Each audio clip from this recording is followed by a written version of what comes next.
Oração de São Francisco.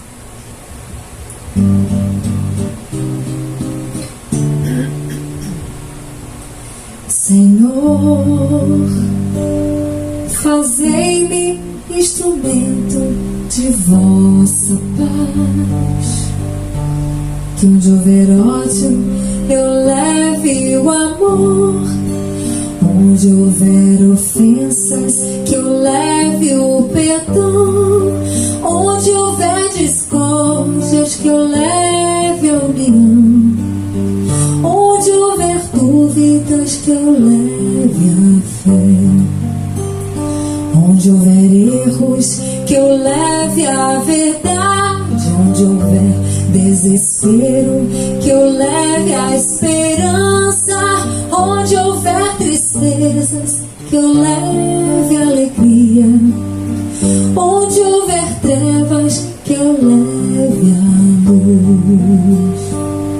Ó Mestre, fazei que eu procure mais consolar que ser consolado, compreender que ser compreendido, amar que ser amado, pois é tanto que se recebe, é perdoando que se é perdoado, e é morrendo que se vive para a vida eterna.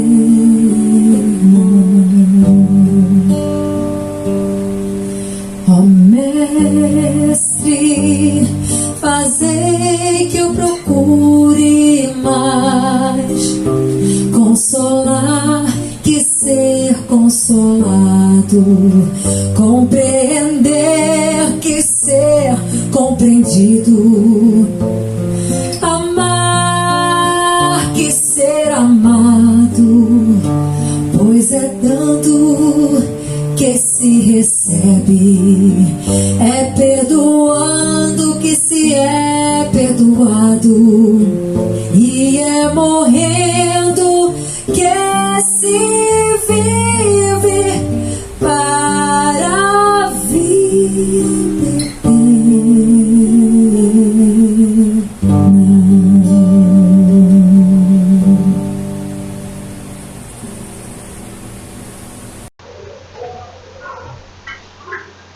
Olá, queridos amigos da confraternização espírita baiana, Vinha do Senhor.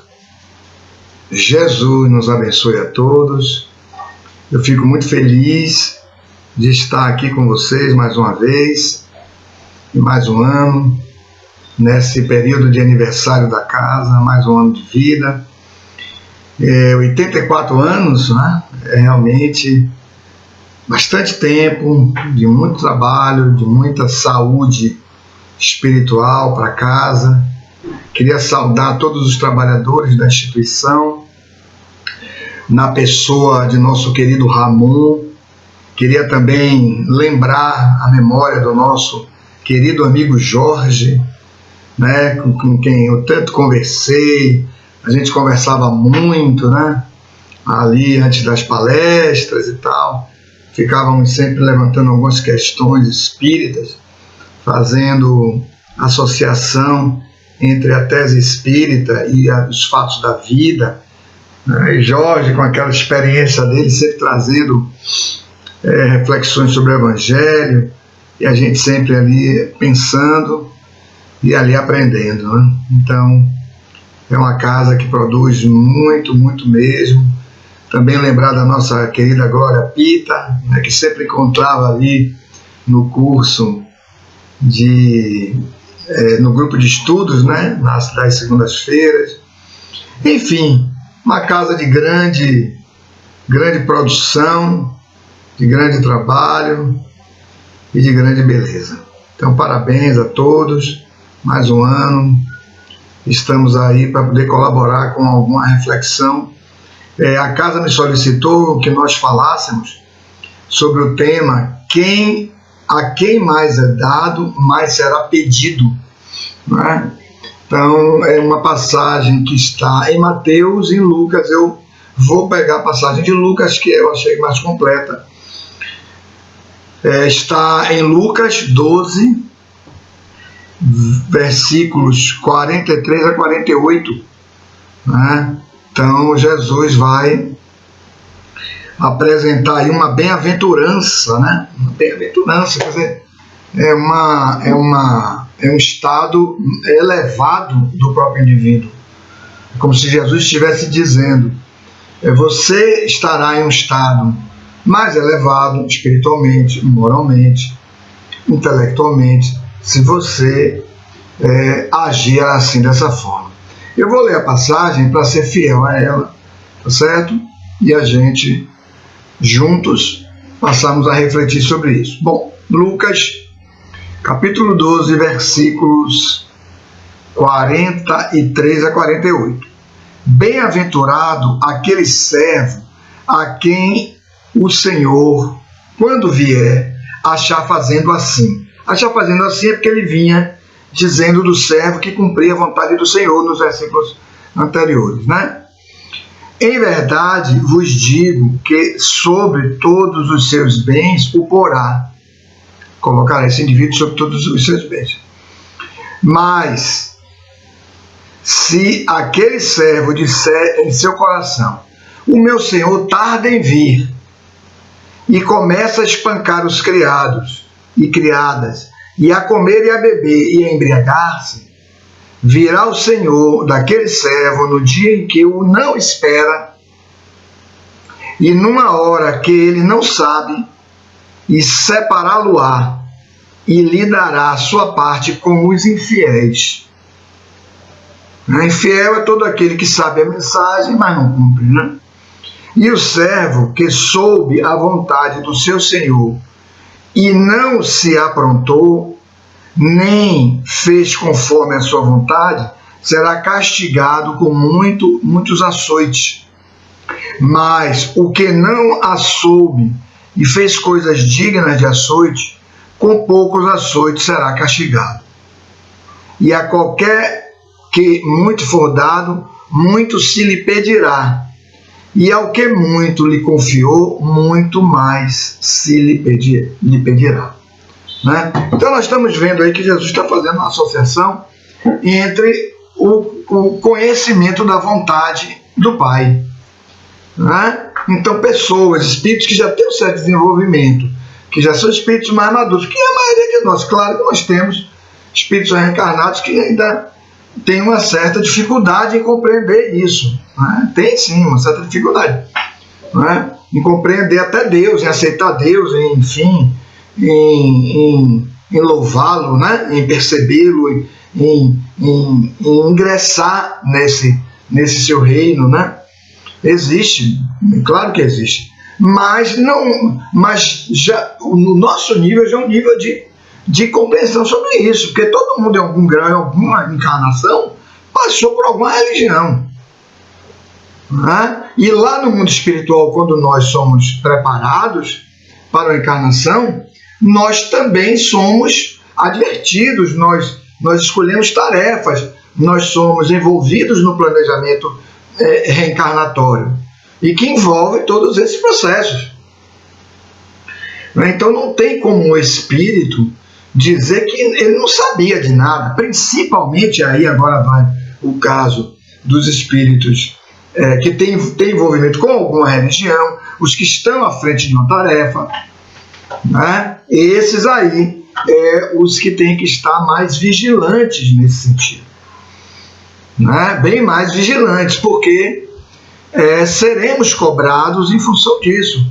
Então não dá para você se defender no mundo espiritual, no retorno, se defender que não sabia. Né? A nossa consciência, ela já se apresenta, né? Já se manifesta para espíritos desse grau de desenvolvimento, né? Desse grau de compromisso. Né? Então não há como nós, principalmente os cristãos, né? principalmente os cristãos, porque a mensagem do Cristo ela é muito direta nisso, muito direta nisso. Não importa a que designação religiosa a gente pertença, não é? Católico, protestante, enfim, outras designações, espírita, todos que forem cristãos, eles já receberam essa mensagem do Cristo, né? Então não há como a gente dizer que não sabia. Não há. E muitos de nós até já fomos em outras vidas pertencentes à igreja, no sentido de membros da igreja católica, né? Igreja muito antiga. Então não há como o indivíduo dizer que não sabe. No mínimo, ele recebeu a orientação de seus pais, de seus avós, né? Ou de um tio, ou de alguém conhecido da sua família, né? Um amigo da família que tem algum vínculo religioso, né? Então, amigos, é nesse sentido. Os que estão objetivamente diretos, eles precisam estar atentos, né? Então, olha como Jesus trata essa questão. Bem-aventurados, felizes aqueles que agirem assim, né? Aqueles que estiverem atentos para essa tarefa de atender à vontade do Pai, né? De atender à vontade do Pai, porque é nesse sentido, a quem mais foi dado, né? Mais será pedido, mais será pedido. E como é que isso é pedido? Isso é pedido na medida que nós ingressamos na encarnação. Nós ingressamos na encarnação, os pedidos já começam, né? A vida vai lhe pedindo, seja paciente, seja tolerante, né? Seja ativo, seja compreensivo, seja indulgente, né? Perdoe, pratique o bem, haja no bem. Tudo isso são pedidos. Agora, pedidos assim, da forma que acontece para a gente, são pedidos através de pessoas que chegam às nossas vidas, né? Pessoas que chegam às nossas vidas, tarefas que chegam às nossas vidas. Quantas vezes nós vamos a uma religião, vamos a outra, ou estamos nos combatendo, mas chega aquele momento onde nós simpatizamos com um determinado campo de trabalho, né? Dentro de uma determinada elucidação religiosa. Então é ali o nosso trabalho. Não precisa ser necessariamente espírita, né? Não precisa ser necessariamente espírita. Podemos até e devemos até usar dos esclarecimentos espíritas para melhorar nossa compreensão. Porque o espiritismo é uma ciência filosófica, né? Uma ciência filosófica, com consequências morais, né? Então ela é uma religião também nesse sentido. Então, quando ele diz a quem mais é dado, mais será pedido porque há um planejamento para isso. Se você for olhar a questão 522 do Livro dos Espíritos, lá quando Kardec vai tratar dos pressentimentos, ele vai perguntar o que devemos entender como pressentimento. Pressentimento é um aconselhamento de um espírito amigo, eles vão dizer sim, isso também. É um aconselhamento de espírito amigo. Mas é também a intuição, olha como eles falam, a intuição de tudo que foi planejado no mundo espiritual, e essa intuição começa a aparecer à medida que a encarnação se desenvolve. Não é? À medida que a encarnação se desenvolve. Então, à medida que a encarnação vai avançando, os fatos também que vão ter que acontecer vão se aproximando. É como se a gente fosse se encontrando com eles, né? Uma patologia, né? Um curso, um trabalho, um emprego, alguém que você vai encontrar que vai mudar bastante sua vida, porque é alguém que vai ter a tarefa de trazer alguns esclarecimentos, algumas elucidações para você, vai lhe trazer esclarecimentos. Então é como se fosse uma causa e efeito, e é uma causa e efeito, né? É a lei de causa e efeito. À medida que se desenvolve a encarnação e você se fixa nela, é à medida também que os fatos vão surgindo. Esses fatos Essas são as exigências da lei, né? E isso está sendo isso que você possui, porque lhe foi dado, né? O recurso lhe foi dado. Podem ser as aptidões, a destreza para determinadas tarefas. Então, aquilo que lhe foi dado lhe será pedido na encarnação. Não é apenas pedido quando você desencarna, porque a leitura que a gente tem muito dessa passagem que está em Lucas é muito assim: foi dado para a sua encarnação, amigo, eu lhe dei isso, você recebeu isso, enfim, isso também deve acontecer, é óbvio, porque você passa por uma avaliação da encarnação, né? Mas não teria muito sentido. Isso é pedido dentro da própria encarnação. Aí tem sentido. A quem muito é dado, mais será pedido, porque você tem um recurso para dar, né? Você tem como fazer. Aí Jesus vem e adverte. Agora, pior é daquele, ele diz: olha, coitado daquele trabalhador, né? Porque se você traz uma programação de trabalho, você é enquadrado como trabalhador. Coitado daquele servo que efetivamente ele negligenciou, porque nós temos assim a seguinte ideia: somos livres. Isso é uma falsa ideia nossa, né? Isso é uma falsa ideia. Isso que ele está dizendo nessa passagem aqui. Nós não somos tão livres assim, não. Porque nós temos o quê? Um planejamento. E à medida que ele vai, que ele vai tendo que se desdobrar, as fatos também vão solicitando da gente posicionamentos, condutas. Se a gente vai negando as condutas, nós estamos violando o planejamento. Então, nesse sentido, nós não estamos sozinhos, não. Paulo de Tarso até dizia isso, né? Existe uma nuvem de testemunhas em torno de cada um de nós, né? São os espíritos. Então, nós não estamos sozinhos. Não estamos. Nós estamos com espíritos de todo tipo. Inclusive espíritos que são cobradores nossos. Eles são cobradores por outro ângulo. Eles não nos exigem que façamos o bem. Eles nos exigem como se pudessem cobrar de nós que nós sofrêssemos, não é? Angústias, que nós passássemos por angústias. Uma cobrança nesse sentido, de nos impor angústias que nós impomos a eles, não é? E que, a bem da verdade, nós deveríamos orar por eles sempre, sempre. Pedir perdão a todos eles que nós vilipendiamos, diminuímos, ofendemos, malbaratamos a vida deles, né? Causamos dificuldades, perseguimos, destruímos essas pessoas, as famílias dessas pessoas. Quantos de nós hoje ainda não praticam atos de perseguição em relação aos outros? Tudo isso é vínculo com encarnações anteriores, ou posteriores, né? São vínculos, né, que vão até muitas vezes se suceder nessa própria encarnação, né? No desenvolver da própria encarnação, porque o minuto seguinte já é futuro. Quando se diz vínculos para o futuro, um minuto seguinte já é futuro.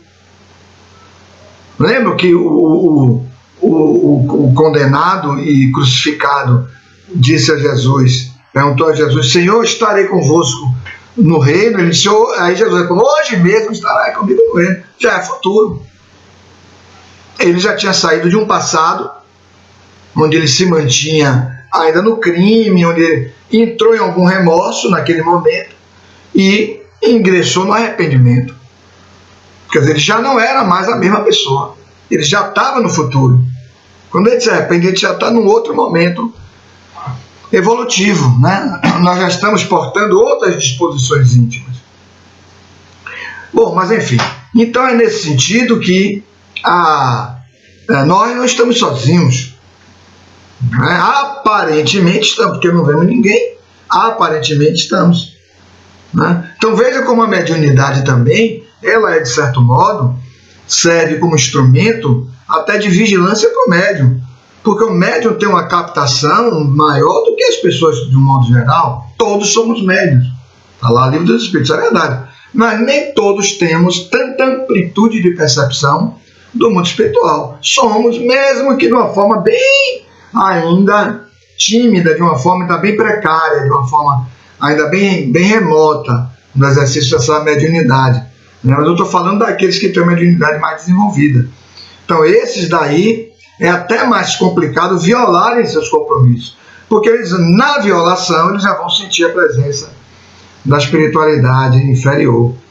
Né? Se eles se mantêm vigilantes, como está na mensagem de Jesus, quando ele diz, ai daquele servo, olha aí, ai daquele servo que disser em seu coração, meu Senhor tarda, ele não vai chegar agora. Mas ele não sabe que hora o Senhor vai chegar. Né? Para tomar as contas dele. Lembra que Jesus contou a parábola para isso também?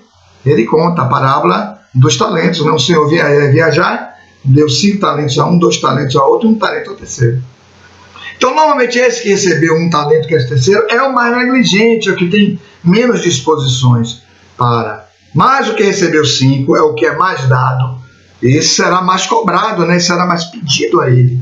No caso da parábola, o cara satisfez, recebeu 5 e entregou 10. Aí o Senhor diz, bom servo, tenho para você novas tarefas. Porque foste fiel no pouco, eu te concederei o muito. Como está aí, em Lucas também confirma essa passagem, né? Lucas confirma em um outro ponto, não é na parábola, mas ele confirma. E então esse Senhor porá os seus servos sob a posse de todos os seus bens. Quer dizer, do reino, né? Todos os bens estão no reino, que está dentro do próprio indivíduo, está dentro de nós. Né? Então, amigos, precisamos estar muito atentos a isso, porque estamos à frente de trabalhos espirituais, conduzindo trabalhos, e nós precisamos estar atentos a isso, a esse compromisso, a essa diligência, né? Desenvolver com sabedoria. Em muitos momentos, amigos, nós teremos companheiros que serão desistentes do trabalho. Né? Eles vão desistir do trabalho. É o livre-arbítrio, a gente vai lamentar, mas a gente não vai poder impor. Em muitos momentos, esses companheiros vão dificultar o trabalho. Né? Quantas vezes nós não temos dentro do próprio grupo espírita pessoas que dificultam, que atrapalham, que criam incidentes, né? Não se esforçam o que poderiam para realizar suas tarefas, né? Estão ali às vezes criando, fazendo fofocas, né? Comentários menores sobre os outros, enfim, estão preocupadas com os outros. Quando Allan Kardec disse que o verdadeiro espírita é aquele que aplica as leis morais a si mesmo, não aos outros. Conhece as leis morais, mas aplica aos outros. Né? Então, o diligente é aquele que conhece as leis morais e aplica a si mesmo. Procura ser o mais útil possível ao Senhor da vida. Né? E olha que Deus nos concedeu um Cristo. Né? Jesus é o Cristo do planeta Terra. Então, temos um Cristo por nós. Então, é esse Cristo que nós temos que observar, que nós temos que seguir. Então, amigo, Jesus põe para o trabalhador o que? Ele põe o conhecimento da vontade de Deus, como ele é a vontade do seu Senhor, conhecimento da vontade de Deus como o maior patrimônio que nós podemos ter. E é com base nesse patrimônio que nós seremos avaliados. Né? Como a encarnação nossa é avaliada. Né? Seremos pedidos aqui, seremos avaliados lá. Olha, não conseguiu, você precisará voltar para fazer isso, para completar esse trabalho. Né? Somos os completistas de encarnações anteriores, que nós não fomos muito bem, né? Não andamos muito bem, não correspondemos muito bem. Então, há um planejamento que nós recebemos.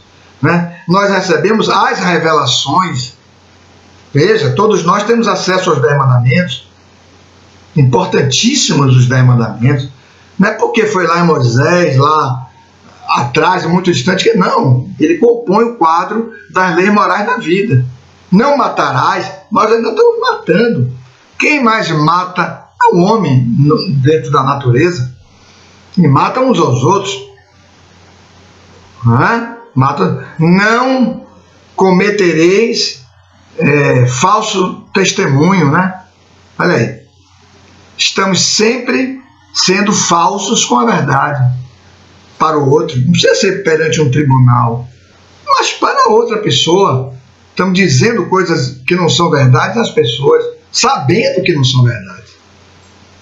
Né? Então estamos induzindo pessoas a erro.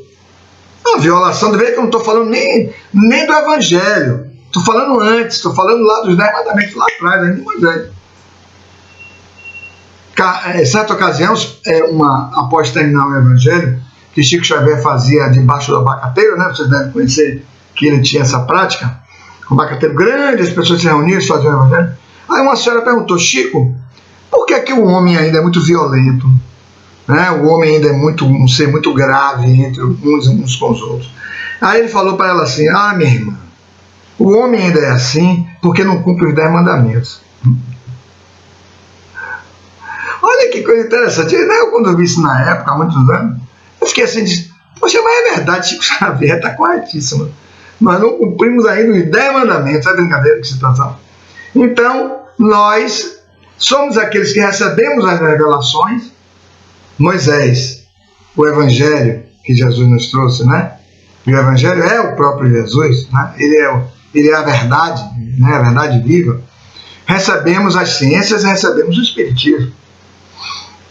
São essas revelações. E o espírita, o compromisso dele é maior ainda, porque o espírita, ele parte de determinadas verdades que são muito profundas. Que doutrina fala de uma imortalidade tão útil quanto o Espiritismo?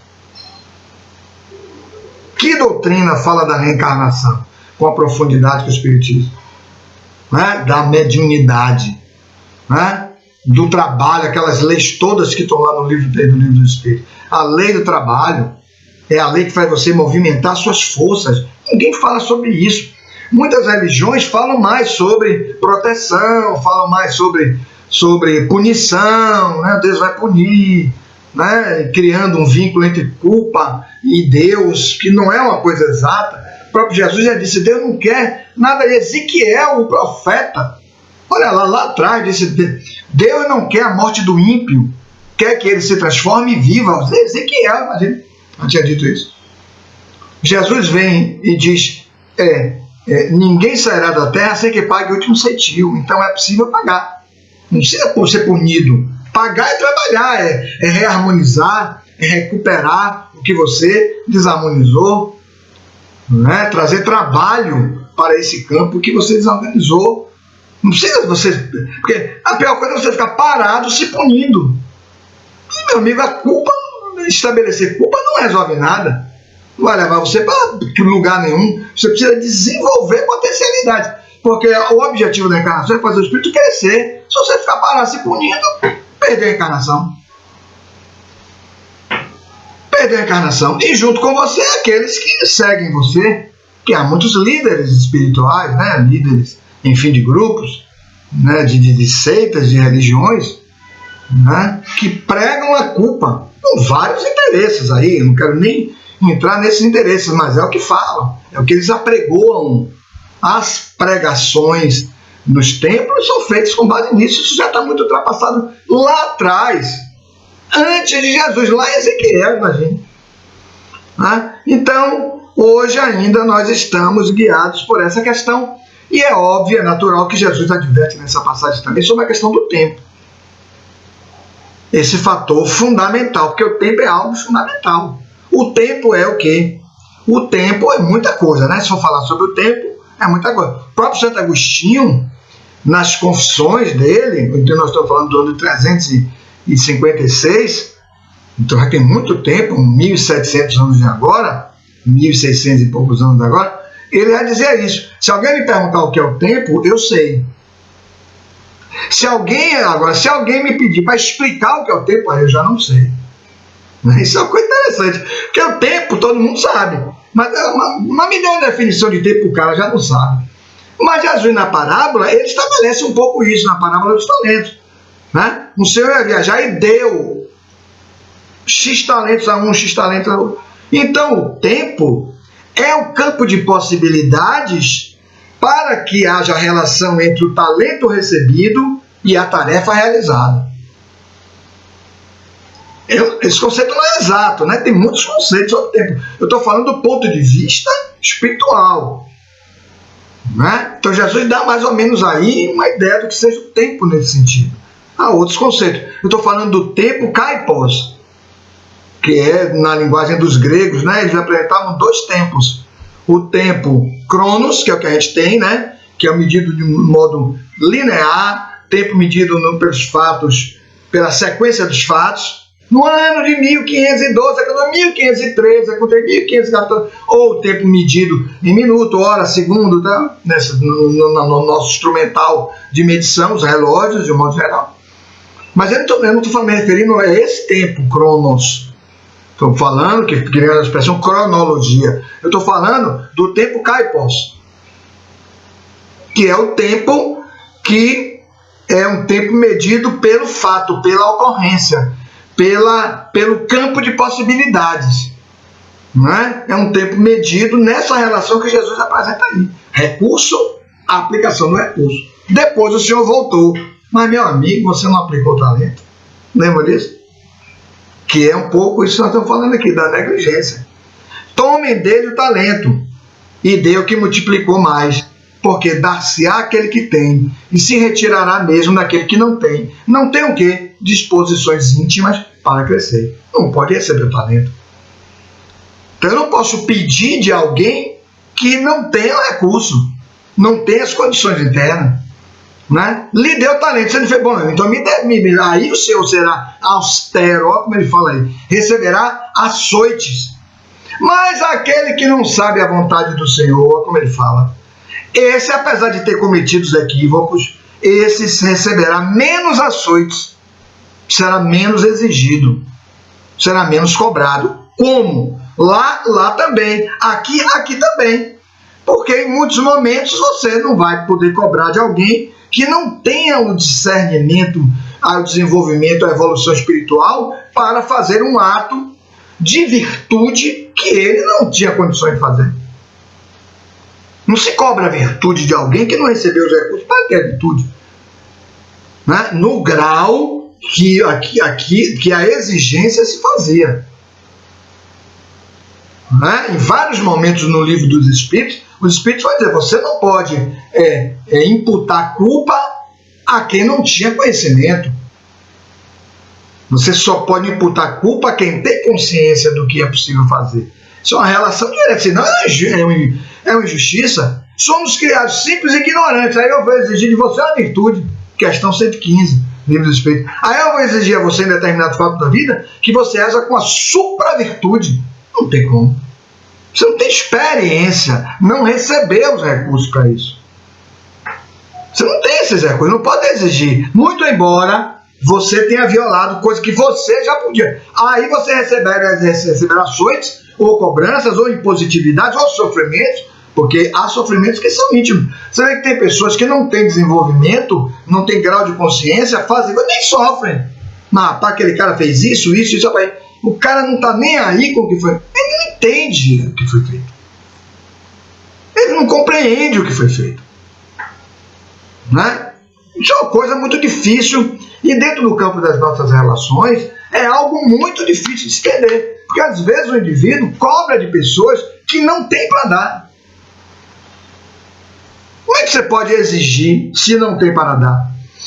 Né? Então, amigos, essas são algumas reflexões sobre esse tema. Eu queria ler aqui uma passagem que está no capítulo 20 do Evangelho segundo o Espiritismo, intitulado Os Trabalhadores da Última Hora, no item Missão dos Espíritas, né? Na parte do Instrução dos Espíritos. O item 4, Missão dos Espíritas. Eu não vou ler todo, só vou ler a parte que nos interessa. Ele vai dizer assim... E depois, e levai a palavra divina aos grandes que a desprezarão, aos eruditos que exigirão provas. Não é uma questão sua. Se o cara ele exige prova, não é questão sua. Você vai levar a mensagem, né? Nós reencarnamos para a mensagem. Aí somos os servos, aqueles os comunicadores. Eles exigirão provas aos pequenos e simples que a aceitarão. Né? Porque os doutores, os eruditos, eles exigem, me prova. Ele um dia vai ter necessidade. Quando ele tiver necessidade, ele vai criar olhos de ver e ouvidos de ouvir. Porque a necessidade está aí para isso, né? É exatamente a função dela. Né? Então, que aceitarão. Porque, principalmente entre os mártires do trabalho, desta provação terrena, encontrareis fervor e fé. Né? Ide, estes receberão, com hinos de gratidão e louvores a Deus, a santa consolação que lhes levareis. Olha o trabalho nosso, né, que temos que fazer. E baixarão a fronte, rendendo-lhe graças pelas aflições que a terra lhes destina. Porque foi pela aflição que ele teve a necessidade e pôde escutar. Arme-se a vossa falange de decisão e coragem. Essa é a mensagem, amigos, do Espírito Erasto. Viu? Arme-se a vossa falange de decisão e coragem. Mãos à obra. O arado está pronto. A terra espera. Arai. Ide e agradecer a Deus a gloriosa tarefa que ele vos confiou. Olha aí, nosso tema. Mas atenção, entre os chamados para o Espiritismo, muitos se transviaram. Reparai, pois, vosso caminho e segui a verdade. Advertência importante. Muitos transviaram, você precisa ir com eles. Você precisa reparar, acertar o caminho e seguir a verdade. Você não tem que seguir pessoas. Olha bem isso, amigos. Nós não temos que seguir o médium tal, são pessoas interessantes, são esforçados, têm a faculdade mediúnica, mas não se perca da verdade. É isso que ele está dizendo aqui. Nós já temos um guia. Não devemos esquecer isso, né? Qual é o nosso guia? Jesus. É o nosso guia. Ele é o Cristo do planeta Terra. Não temos dois Cristos, só temos um Cristo. Não precisamos nem de dois. No lugar que precisa de dois Cristos é porque o primeiro Cristo está falhando. Então ele não é Cristo. Porque o Cristo é a totalidade, a unidade com Deus. Você não põe dois enfermeiros para aplicar a vacina. Não precisa. Você precisa de um técnico de enfermagem, para de enfermeiro. Você não põe dois técnicos, não precisa de um. Se está precisando de dois, é porque o primeiro está com algum problema. Né? Mas enfim, então ele diz, e seguir a verdade. Pergunta, se entre os chamados para o Espiritismo muitos se transviaram, quais os sinais pelos quais reconheceremos os que se acham no bom caminho? O próprio Erasto faz a pergunta, como se nós estivéssemos fazendo. Resposta, reconhecê-los-eis pelos princípios da verdadeira caridade que eles ensinarão e praticarão. Caridade. Reconhecê-los-eis pelo número de aflitos a que levem consolo. Reconhecê-los-eis pelo seu amor ao próximo, pela sua abnegação, pelo seu desinteresse pessoal. Onde há interesse, há segunda intenção. Reconhecê-los-eis, finalmente, pelo triunfo de seus princípios, porque Deus quer o triunfo de sua lei. Os que seguem sua lei, esses são os escolhidos, e ele lhes dará a vitória. Mas ele destruirá aqueles que falseiam o espírito dessa lei e fazem dela degrau para contentar sua vaidade e sua ambição. Então a vaidade e a ambição leva-nos a nossas negligências, aos nossos descuidos, às nossas invigilâncias. Então diremos, Deus, o Senhor não vem agora não, porque achamos que estamos sozinhos, que podemos fazer tudo, mas eis que ele chega. Lembra da parábola das virgens, né? Lembra? Os que tinham o óleo para acender a candeia, as que não tinham, né? E ficaram naquele desespero, né? E ficaram, enfim, sem ver o noivo. Lembra aquela historinha que Jesus conta? Lembra lá que vocês vão ver que tem muito a ver com isso aqui. Então é a mensagem de Erasto, Anjo da guarda do médium, que deu a mensagem, na época, Paris, 1863. Tá certo, amigos? Então, é essa mensagem, estejamos atentos. E ele diz lá na sua mensagem, lá em Lucas, ele diz que nós devemos perseverar até o fim, até o último minuto. Até o último minuto poderemos negligenciar. Até o último minuto poderemos faltar com a caridade, né? Poderemos ser ríspidos. Mas também no último minuto poderemos se modificar, como o criminoso que foi crucificado junto com Jesus. É óbvio que ali ele não tinha mais nada para fazer, mas nós não estamos crucificados. Um crucificado não vai descer da cruz e auxiliar a pessoa, já está morrendo. Mas não é o nosso caso, né? Muitas religiões tomam o arrependimento como a vacina para tudo que vai acontecer depois no mundo espiritual, para justificar. Quando você estiver morrendo, se arrependa que está tudo resolvido. Vocês já ouviram isso, né? Mas notem, ali ele não tinha mais nada. Ele fez tudo o que era possível. Ali ele agiu com 100% do que era possível. Mas não é o nosso caso. Nós andamos, nós falamos, nós desenvolvemos as nossas relações a partir de agora. Né? Ainda viveremos muitos anos, ou viveremos dias, não importa isso, mas viveremos. Estamos podendo caminhar, fazer e andar. Né? Então, aos queridos amigos da Vinha do Senhor, fica aí essa pequena reflexão sobre o tema. A quem mais é dado, mais será pedido. E parabenizo por mais um aniversário, 84 anos. É muito tempo para essa casa, graças a Deus, de trabalho efetivo. Parabéns a todos. Estejam sempre juntos, unidos em oração e no trabalho, que a oração e o trabalho é que une o grupo, né? Que faz o vínculo do grupo. As teologias, elas de algum modo, infelizmente, quando não guardam oração e trabalho, elas terminam sendo impeditivo, né? Um impeditivo, um obstáculo para que o indivíduo avance, porque ele fica tão preocupado com as formas, com as liturgias, com os atos, com as adorações, com as fórmulas, né, sacramentais, que ele termina, de algum modo, esquecendo de fazer. Né? E é como ele nos disse aí, nosso mestre, nessa mensagem de Lucas, que o que nos cabe realmente é auxiliar, né? É fazer algo em favor de alguém, fazer de um modo desinteressado. Né? Então, amigos, é essa mensagem que nós deixamos para todos os queridos amigos do Vinha do Senhor e a todos aqueles que também estejam nos escutando. Paz para todos.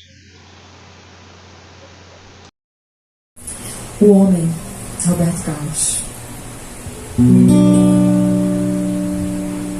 Um certo dia um homem esteve aqui, tinha o olhar mais belo que já existiu, tinha no cantar uma oração, no falar a mais linda canção que já se ouviu. Sua voz falava só de amor, todo gesto seu era de amor e paz. Ele trazia no coração.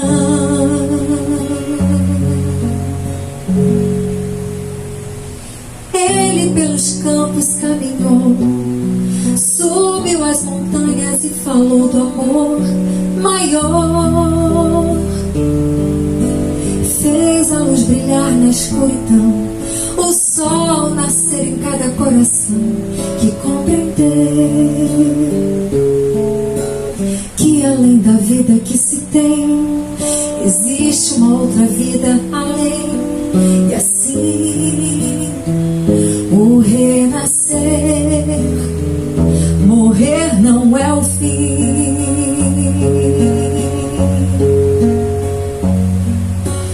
Tudo que aqui ele deixou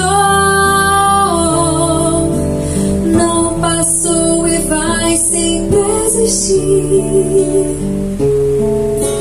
Flores nos lugares que pisou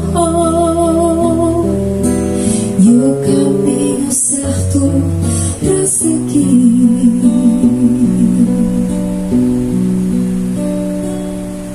Eu sei que um dia ele vai voltar e nos mesmos campos procurar o que plantou e colher o que de bom nasceu, chorar pela semente que morreu sem florescer. Mas ainda há tempo de plantar, fazer dentro de si a flor do bem crescer, pra lhe entregar quando ele aqui chegar.